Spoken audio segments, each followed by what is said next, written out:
Mr. Chairman, I'd like to commend the gentleman from Washington, Mr. Hecht, for his tireless commitment to the interest of American workers through, among other things, his continued work to secure a long-term reauthorization of the Export-Import Bank.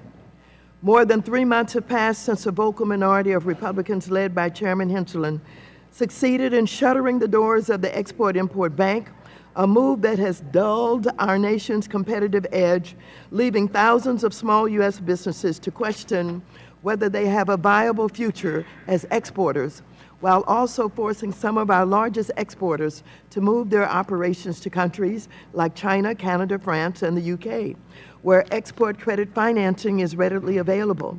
Despite all the false claims we've heard from opponents of the Ex-Im Bank that the private market would fill the gap left by Ex-Im's demise, and Mr. McCarthy, as Mr. McCarthy said would happen, or that only the free market is empowering, as Chairman Hinchland put it, these claims have simply not held true in the real world. Since the bank's doors opened on June 30th, one fact that remains clear is that shutting down the Export-Import Bank means fewer jobs in America.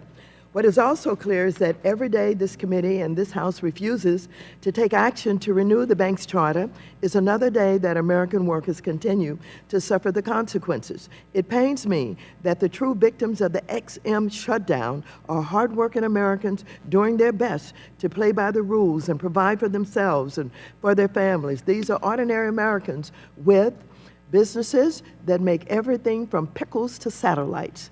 Take Dave Ostick, for example, who works for a Nebraska-based company that sells agricultural products.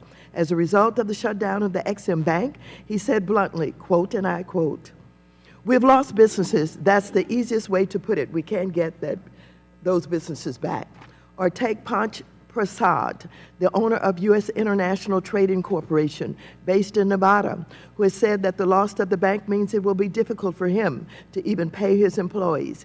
He goes on to say that the ideologically charged debate surrounding the reauthorization is like being stabbed in the back by people who should be defending you. Mr. Chairman and members, we should be ashamed of this failure to protect American jobs and businesses. We should be doing everything we can to grow jobs in this country and give U.S. businesses the tools that they need to succeed. So that is why I think we should have taken up this amendment, and I'm surprised that we have members on the opposite side of the aisle who did not support it. I'm really disappointed with Mr. Fincher. He has worked so hard with Mr. Hecht, and I know that this is important to him.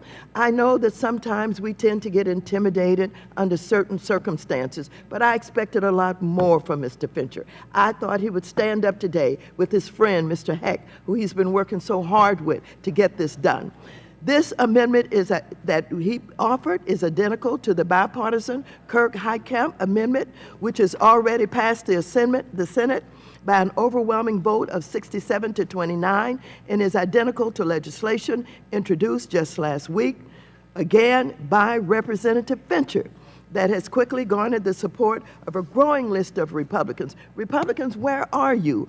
Although the amendment under consideration does not include everything Democrats have called for, the amendment is truly the product of compromise and represents our best shot at reauthorizing the Ex-Im Bank.